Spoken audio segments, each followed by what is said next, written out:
दिन पर दिन क्राइम रुकने का नाम नहीं लेता। कहीं किसी का मर्डर, कहीं किसी की छिनैती, किसी के साथ दुराचार, अत्याचार, बलात्कार तो इतना हो रहा है। बलात्कारी भी ये नहीं समझ पा रहे हैं कि मेरे पास बहन बेटी। अरे तुम्हारे पास भी बहन बेटी है, जरा डरो। तुम अगर दूसरों के साथ करोगे तो तुम्हारे भी साथ आज नहीं तो कल होना तय है। कहां सो रहे हो बाबा? किस जीवन में अपना जी रहे हो? किस काल में अपना जीवन जी रहे हो? समझो 3 काल होता है, भूतकाल, भविष्य काल, वर्तमान काल।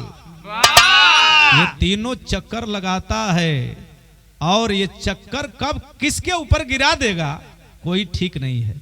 यही बदे कवि जी भूमिका में भाव लिखना। का लिखना भैया हमारा बा?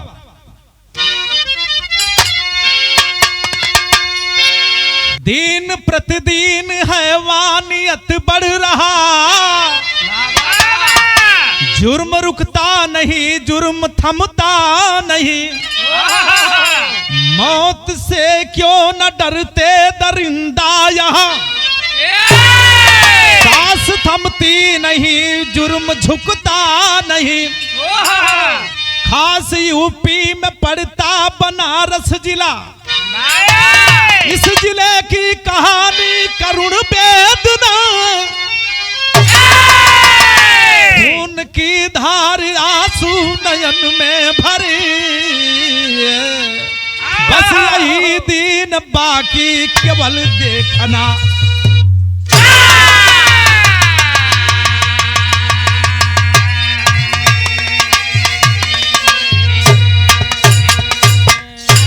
दिन पर दिन अत्याचार, दुराचार, बलात्कार दिन पर दिन बढ़ रहा है, घटने का नाम नहीं लेता। अरे बलात्कारियों जरा सोचो, तेरे पास भी माँ बहन बेटी है। एक बार अगर विचार कर लेते अपने पर तो तुम ऐसा नहीं करते। लेकिन तुम्हारे अंदर जो खून है ये गंदा खून है। आखिरकार सही जगह तुम्हारा कहां है ये कानून, ये संविधान तय करेगा। लेकिन भैया जो नहीं मानेगा उसके लिए कानून है, व्यवस्था है, मान जाएगा। संकेत लगल भैया, गजल में अंदाज लगल भैया आवत।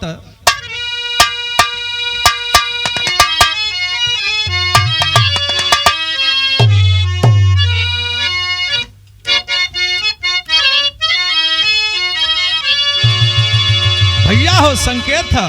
अरे इतने करीब, भैया अरे इतने करीब आके दगा दे गई।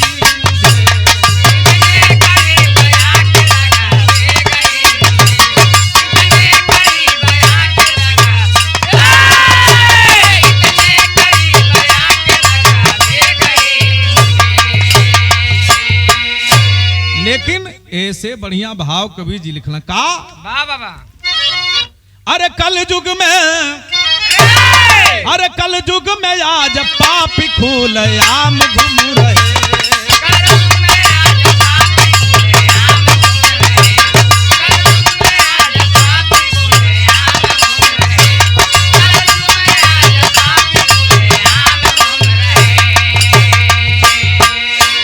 कल युग में आज पापी खुलेआम घूम रहे।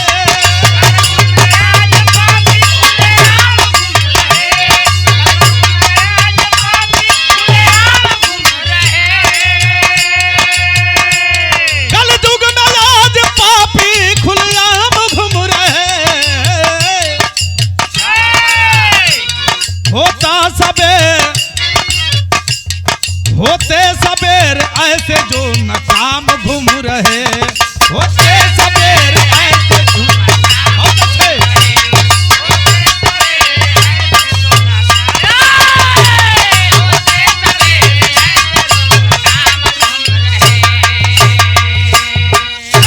होता सवेरे ऐसे नकाम घूम रहे। कल युग में आज पापी खुलेआम घूम रहे हैं। क्या कर रही है सरकार, क्या कर रहा है कानून? इन कमीनों को क्यों नहीं अंदर करते? आखिरकार ये बाबू कहानी ऐसा हम सुनावे जाते हैं। अभी ताजी ताजी घटना एक लड़की 23 दरिंदे 7 दिन 7 जगह बदल बदल कर उस लड़की के साथ दुराचार अत्याचार गैंग रेप हुआ। ऐसा नहीं होना चाहिए मेरे साथी। नशा दे करके उसे बहला करके उसे फुसला करके उसके साथ जबरी करके अत्याचार करके उसे मारने की कोशिश थी, लेकिन बच गई वो लड़की। कहानी में शुरुआत लगल वो लड़की कहां कबा।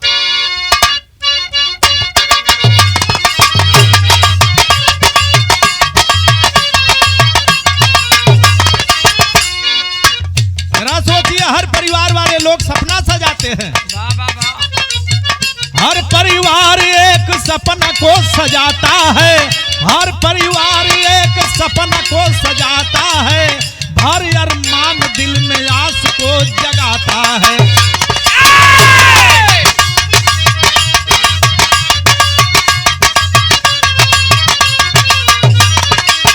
कौन कहता है यहाँ बेटियां सुरक्षित है, कौन कहता है यहाँ बेटियां सुरक्षित है, जुर्म होता है भारी सुख शांति से वंचित है।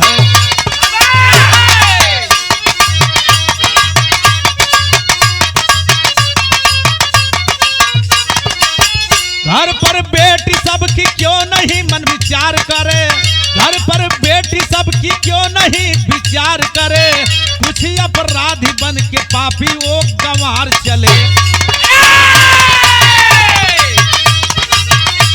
राक्षस बन करके अत्याचार करते हैं। बात को समझ ले, यही बनारस जिला की एक लड़की है और ये लालपुर इलाके की रहने वाली है। आई है माँ से पैसा लेकर के कॉपी किताब खरीदने के लिए। कुछ उसकी सखी सलेहर मिल गई, बाजार में देर हो गया। अब धीरे धीरे रात हो रही है, तो जल्दी जल्दी बढ़े कदमों से वो लड़की अपने घर के तरफ चली है। और तब तक उसके ही विद्यालय में पढ़ने वाला एक लड़का मिला। बोला कहां जा रही हो, बैठो गाड़ी पर तुम्हें छोड़ दूं। जब गड़िया पे लड़किया बैठल हो भैया, तो वो लड़कवा कहां लेके गल, हुक्का बार में लेके गल। और हुक्का बार में जब लेकर गया है एक दुकान पर, तो देखिए कुछ खिलाने के बहाने, बढ़िया चीज खिलाने के बहाने उस लड़की को उसी खिलाने वाली चीज में नशा वाली चीज डाल करके दे देता है। बहुत दिन से उस लड़की का वो तलाश कर रहा था, वो लड़की मिल गई। आज जब मिली तो तर्ज लगल भैया, कौन तर्ज है आवा।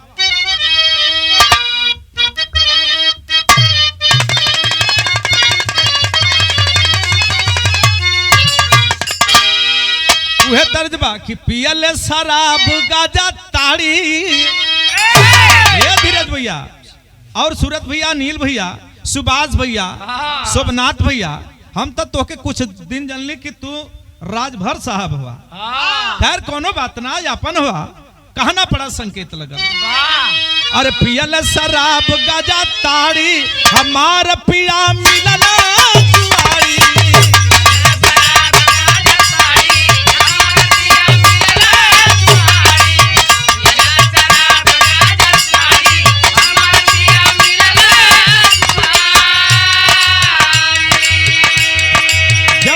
वाली चीज उस लड़की को खिला देता है, लड़की ओंघा रही है, फिर उसके गाड़ी पर बैठ गई।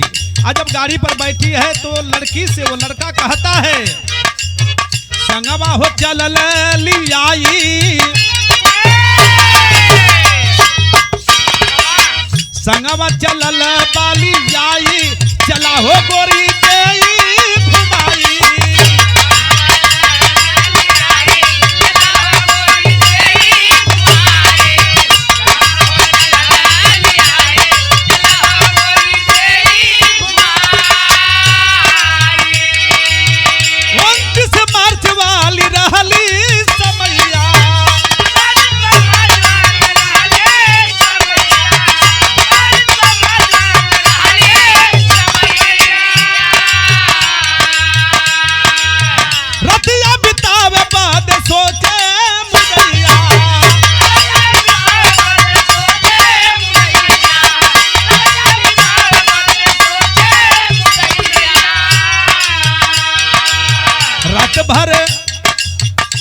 भर आवेले वो घाई, रात भर आवेले वो घाई, चला हो गोरी देई घुमाई।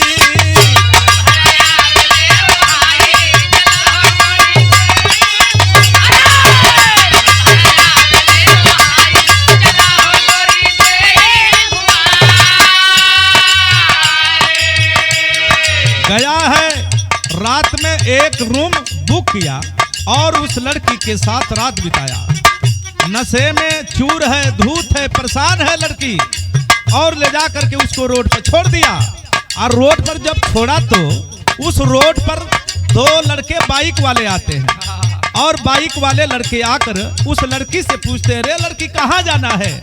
लड़की अटपट बक रही है, सुंदर है, अच्छा है, जवान है। जब जवान लड़की को वो दोनों बदतमीज गाड़ी वाले जब देखते हैं तो जबरी मोटरसाइकिल पर बैठा लेते हैं। बैठाने के बाद उसे लेकर कहाँ गए? उसे लेकर गए रेलवे क्रॉसिंग सुनसान जगह पर और ले जा करके वहीं उसके साथ दुराचार अत्याचार करना शुरू कर दिए। लड़की रो रही है, बाबू हमारी संग ऐसा मत करा बाबू, ऐसा मत करा बाबू, बहुत बड़ा अनर्थ हो जी बाबू, तोहरे घरे जैसन बहन बेटी वैसने हमहू के समझिया बाबू। लेकिन वो कमीना, वो दरिंदे मानने के लिए तैयार नहीं है। कि हमें तर्ज बदल गई, लड़की रोवत ही है, वो कमीनन से कहत का बा। तरज लगल भैया हमारे दीपक भैया कैसे आवत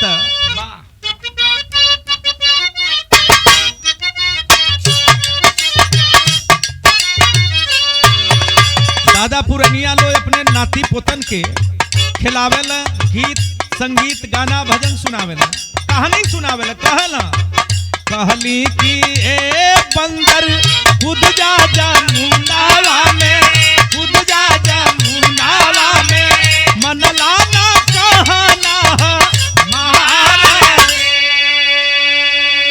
तोहके ना चावत बाटे मारत मगरिया हो, मारत मगरिया हो, मारे ला डंडा मन के मारे। भैया ये तो तरज है, लेकिन बिरहवा से दिल दिमाग न हटे हो भैया। वो बेचारी वो लड़की विवश लाचार रो रही है, उन दरिंदों के सामने हाथ जोड़ रही है। जबरी उतारे लगला बेटी का बसावा हो, बेटी का बसावा हो, रोवेले पिटिया लाचार रो रही है। बाबू मत मेरी इज्जत लूटो बाबू, मत मेरे घर पहुंचा दो बाबू, मेरा कोई दोस्त नहीं, मेरा बस इतना ही दोस्त था ना कि तुम लोगों की गाड़ी पर मैं बैठ गई। लेकिन सुनो, मैं भी एक बहन हूं, मैं भी एक बेटी हूं, मैं भूली हूं, भटकी हूं, मेरे साथ अत्याचार रात भर हुआ है। लेकिन ऐसा मत करो बाबू, तुम लोग ऐसा मत करो। लेकिन बतिया के तन को नहीं सुनबे मानावा हो, सुनबे मानावा हो, शुरू कई दहना बलात्कार पारा पारी हो बाबू। जबरी उस लड़की के साथ करना शुरू करते हैं। लूट ले हला पपिया साबा मिलके ही जातिया हो, मिलके ही जातिया हो, बरसे नयनवा जाला धार। अरे हम क्या मुआई देता, अरे हम क्या मुआई देता, अरे ट्रेन की पटरिया पे, अरे फेंक दी हलासिया मारे। बाबू उहे देखा ट्रेन आवत है ना बाबू, हमके मारदा, हमके मुआदा बाबू। अब हमार धरती पर ये कबा ए बाबू, वहां छोड़ करके भग जाते हैं, इज्जत लूट करके छोड़कर भग जाते हैं। लड़की उठी, होश में तो नहीं थी, पैर लटखड़ा रहा था, उठी जब धीरे धीरे किसी तरह से रोड पर आई, और जब रोड पर आई तब तक 5 दरिंदे आए। 29 को रात में उसके साथ अत्याचार होता है, 30 को ये सब मिले रेलवे क्रॉसिंग के बगल में सुनसान जगह पर अत्याचार करते हैं 3 लोग, फिर 5 लोग मिले। मेरे साथियों 31 तारीख को 5 लोग जब मिले, उस लड़की को गाड़ी में 4 व्हीलर गाड़ी में बैठा लिए और लेकर कहां आए मेरे साथियों, इस बनारस के धरती पर गोल गोल घूम रहे हैं सब, जगह खोज रहे हैं। लड़की बड़ी सुंदर है, बहुत बढ़िया है। जगह खोजते खोजते जगह मिल गया, होटल मिल गया, रूम मिल गया, व्यवस्था मिल गया। उस लड़की को लेकर के उसी होटल में, उसी रूम में, भाड़े वाले रूम में उस लड़की के साथ पहुंच गए सब, और खूब खाए पिए। और जब नशा में हुए सब तो कहा जाला कि बाबू शराब के बाद फिर शबाब का जरूरत पड़ेला। आखिरकार नतीजा का निकलल भैया, हाई देखा एगो तर्ज लगल भयल का वो पांचों कैला का वो लड़की के संगे।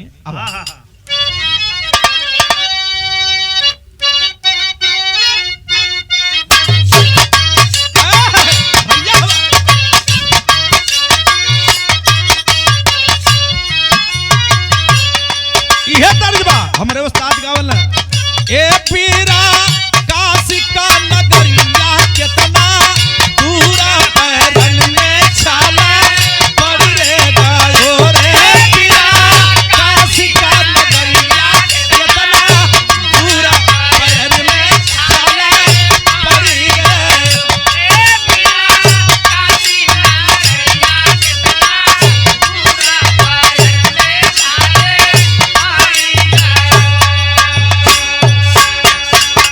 छाले। सोचिए जरा, 4 लोग तो उसके साथ अत्याचार कर चुके थे। 29 को अत्याचार हुआ रात में, फिर 30 को अत्याचार हुआ, 31 के रात में 5 लवंडे, जवान लवंडे मेरे साथियों बदमिजाजी होटल में उसके साथ जबरी करना शुरू करते हैं।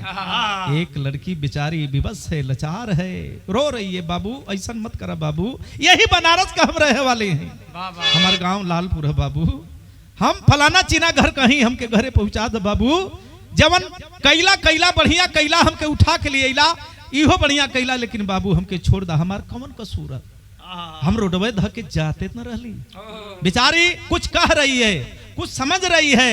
इससे पहले कि उसके साथ मेरे साथी अत्याचार शुरू हो गया, रोने लगी वो लड़की, बिलखने लगी, रो पड़ी, सबके पैरों में लिपट के जैसे सर्प चंदन के वृक्ष से लिपट जाता है, अपनी व्यथा कहता है, उसी तरह वो लड़की रो पड़ी, बिलख पड़ी, कह पड़ी। कहती क्या है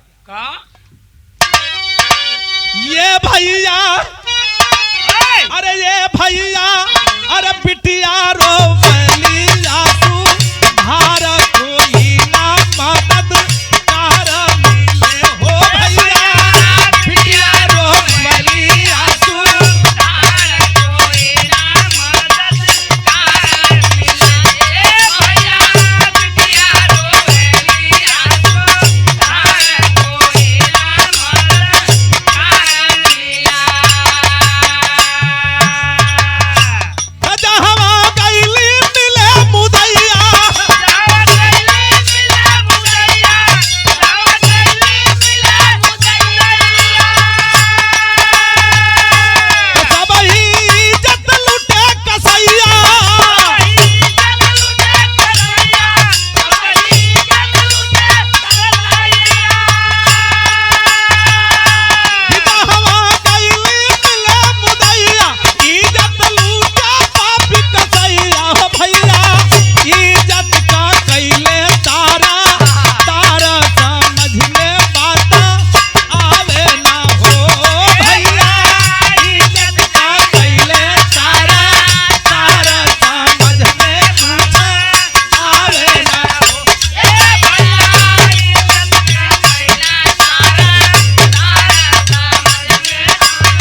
भैया कह करके भीख मांगती है, लेकिन वो भी कमीने दरिंदे उस लड़की को रात भर रौंदते रहे।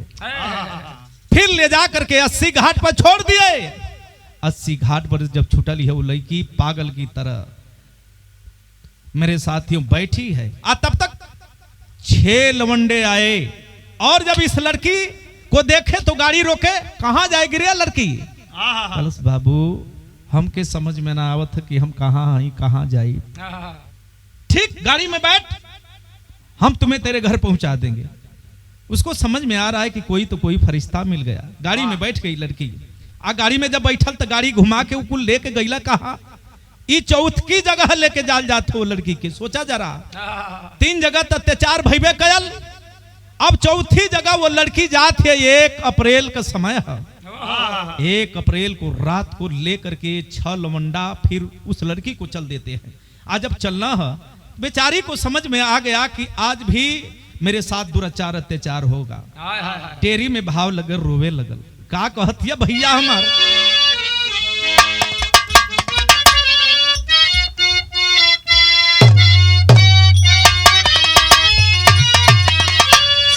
अरे भवनवा भवनवा हमहू जाइब भैया, अरे भवनवा ओ भवनवा हमहू जाइब भैया, अरे पगली पौरहिया का छोड़ा सुना जनवा।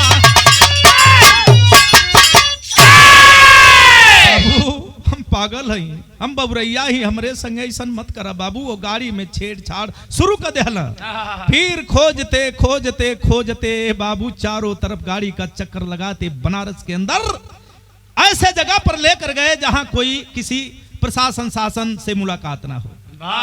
लड़किया रोवत है बाबू, थोड़ी थोड़ी होश है बा। उसको ड्रग्स दे करके, नशा दे करके उस लड़की के साथ रोजाना दुराचार अत्याचार होता। ये चौथा 5वां दिन है। मेरे साथियों क्या करे वो लड़की, कैसे रोजाना उसका शोषण हो रहा है। लड़की रो रही है, कांप रही है, गनगन गनगन गाय की तरह। अब लग रहा है जान नहीं बचेगा। लड़की रोवत थी, पहपट में भाव लगल भैया हमारा वाह।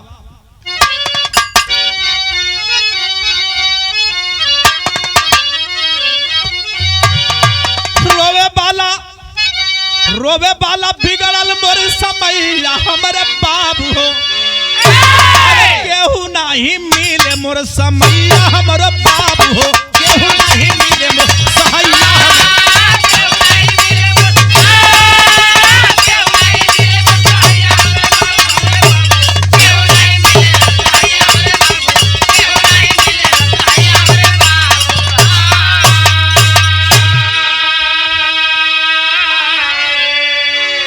जरा सोचिए, ही बनारस किसको दोषी कहा जाए?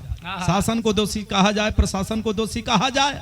जब बाबूजी कई दिन के बाद लड़की ना आई तो बाबूजी थाना में एफआईआर करौले, और पुलिस कहीं ठीक है, कहीं तुम्हारी लड़की होगी, बालिक है, कहीं न कहीं होगी, चली आएगी, संगी साथी की ताई नताई में गई होगी।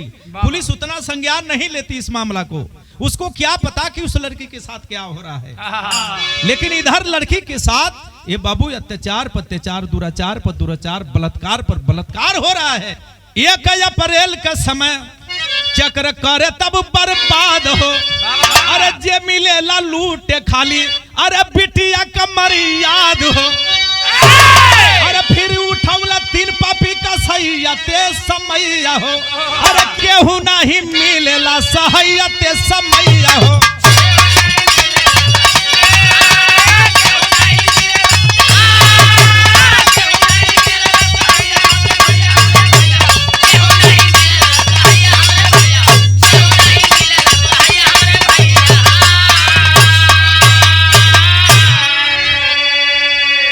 अब 80 घाट से उस लड़की को चौका घाट पर छोड़ दिया गया। चौका घाट पर वो लड़की भटक रही है, रोड पर, हाईवे पर परेशान है, और तब तक 3 लौंडे और मिले। यही से कहा जला भैया, जेकर बर्बादी किस्मत साथ न देले वो बर्बाद पर बर्बाद होला। वो लड़की के का मालूम कि हमरे संगे ई का होता, कैसे होता, थोड़ी बहुत तो समझ में आवे, जे पावे उसे काम बनावे, अपन जो न कि मन चाही करे, फिर वो के ले जाके कबाड़ा की तरह रोड पर फेंक दे। लड़किया रोवत हिय, सोचत हिय कि बारे हमार किस्मत बा, हमारे इतने जुर्म न हा कि हम बेटी बन के पैदा भइल ही। कहीं हम बेटा होती तो हमरे संगे ऐसा अत्याचार ना होई। कौन कहता है कि बेटी सुरक्षित है? बिरहा के माध्यम से हम संजय सोम सवाल करता हूं, कौन कहता है कि बेटी सुरक्षित है? आखिरकार कहां सुरक्षित है? बेटी पढ़ाओ और बेटी बचाओ, ये नारा आपका कहां है? कहां सो रहे हैं? मैं आपसे सवाल करता हूं, आप माननीय हैं, महोदय हैं, इस प्रदेश देश के मालिक हैं, आप जरा सोचिए क्या हो रहा है। ऐसे दरिंदे खुलेआम घूम रहे हैं रोजाना। आज किसी के बहन के साथ, कल किसी के बेटी के साथ, किसी माँ के साथ, यही सब चल रहा है। इन दरिंदों को कड़ी से कड़ी सजा मिलनी चाहिए। बिरहा के माध्यम से हम संजय सोम निवेदन करता हूं। लेकिन हाई देखा, जब 3 ठे लौंडा और के मिला वो लड़किया के हो बाबू, ये 6वां दिन बा, 6वां दिन बा। जब लड़की के फिर से जबरी गाड़ी में बिठौना और लेके चलना है ऐसा जगह जहां केहू से मुलाकात ना हो खाए। यही बदे आल्हा में कवि जी भाव देना, कैसे आजा।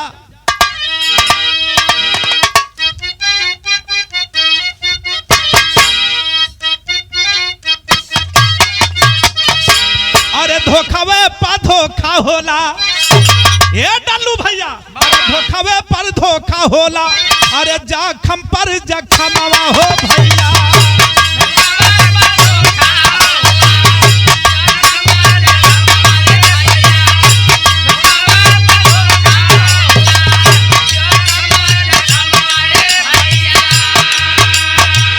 रोव बिटिया रानी केहू जग में ना हमारा,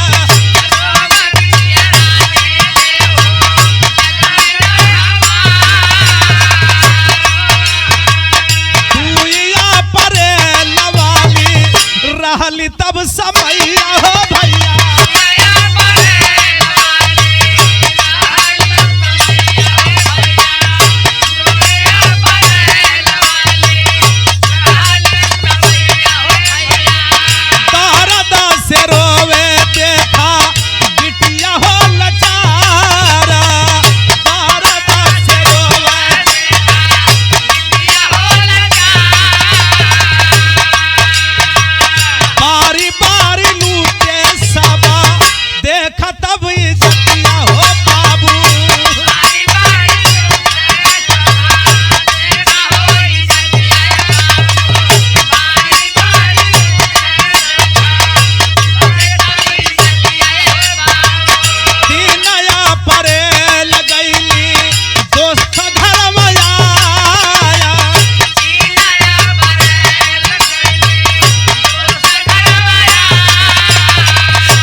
अप्रैल को जान बचा कर वो लड़की अपने साथी के घर पहुंची है। और जब साथी के घरे पहुंचल तो नशा में तो लड़की रहबे कईल, सिहरल रहबे कईल, ओकर शोषण पर शोषण भइल रहबे कईल। और जब वहां तनिस आराम पौलस, जब तनिस आराम पौलस हो बाबू तो उह में सूत गईल। और जब संगियवा देखल कि सूत गईल तो ये बाबू हाई देखा इहो हैवान हो गई, इहो दरिंदा हो गई। इन्हनों के दिमाग में आल कि हे मन ऐसे बढ़िया मौका ना मिली, का भरोसा करबा संगी साथी दोस्त मित्र यार पर हो बाबू। जे जहे लूटत बा, जे जे के पावत बा तहे लूट लेत बा। सदर में भाव लगल उ संगियवा तीनों कैला का आवा।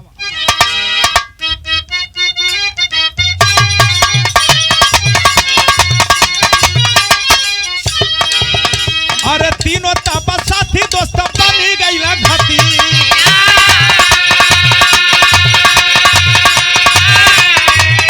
अरे तीनों तब साथी दोस्त बनी गईला घाटी।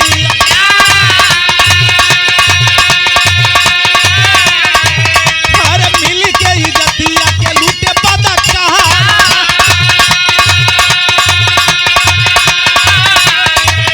अरे जनवा बचा के गोरी घरवा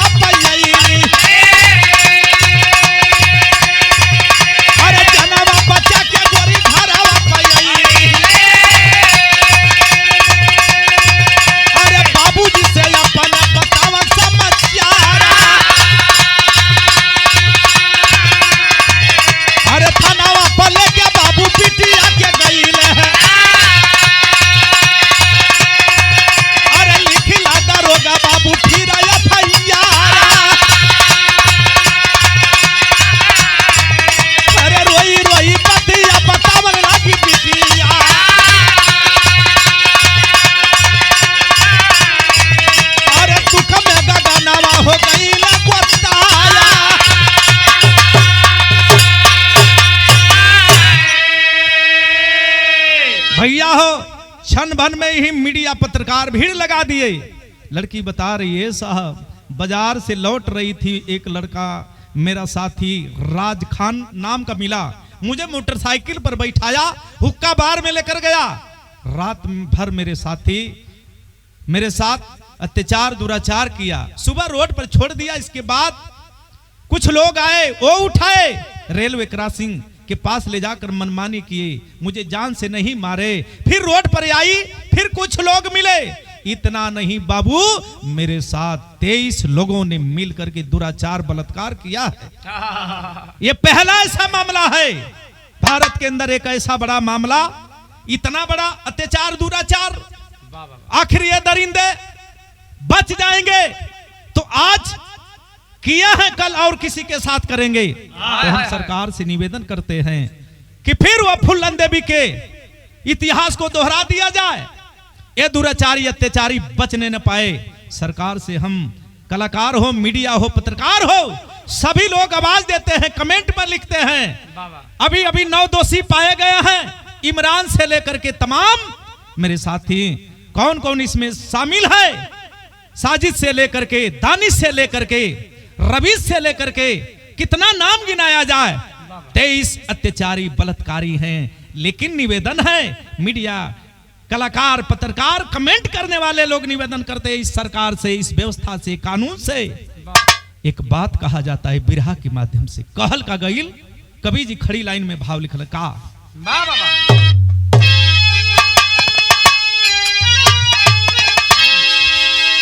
अरे नीच गद्दार, अरे नीच गद्दारन का अरे जब हिसाब हुई है, वही जलवे में जिंदगी खराब हुई है, वही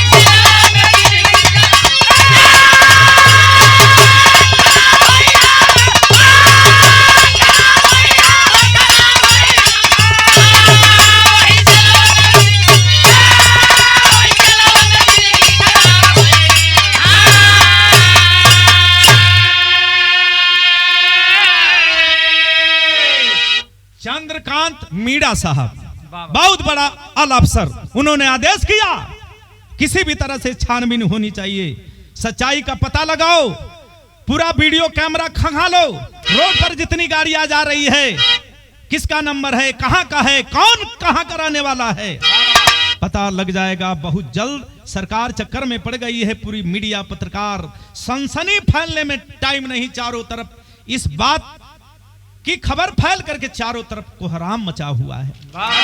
कमेंट में लोग लिखते हैं सरकार को उचित न्याय लेना चाहिए, इस पर विचार करना चाहिए।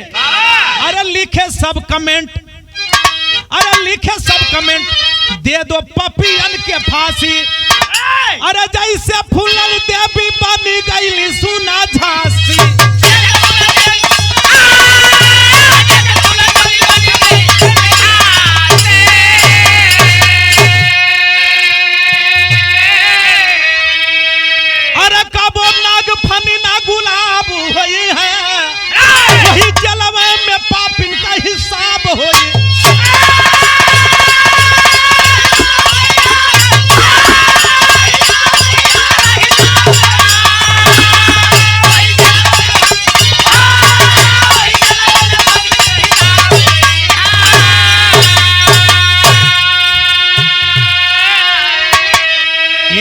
के देखते हुए दीपक भैया, ये बिरहा में 2 टेरी लिखल गल, जौन हम गौली वो कहता सुनबे कैला, लेकिन ये करुण वेदना के देख के बिरहा में एक अलग तरह का टेरी छापा में यही बदे लिखल गल। बारे दुनिया सरकार से निवेदन है, जनता कमेंट में कह रही है कि ऐसे कमीनों को फांसी होना चाहिए। जैसे फुल्लन देवी ने अपने अपराधियों को अपने साथ दुराचार जो किए थे उसको सामने खड़ा करके लाइन में 22 लोगों को गोली से उड़ा दिया था, वही होना चाहिए। ये 23 लोग बचना नहीं चाहिए, इसलिए कि आपके घर, सबके घर बहन बेटी है, अगर ये सब बच जाएंगे तो आज उसके साथ हुआ है, कल किसी के भी साथ हो सकता है। गुरु बिहारी, गुरु गणेश, गुरु राम लाल जी पावन, कथन करे विजय फौजी लागेगी सुहावन। अरे इज्जतिया कोई बचावा भैया, अरे इज्जतिया कोई बचावा भैया, अरे विजयी नंदलाल से बिरहा तू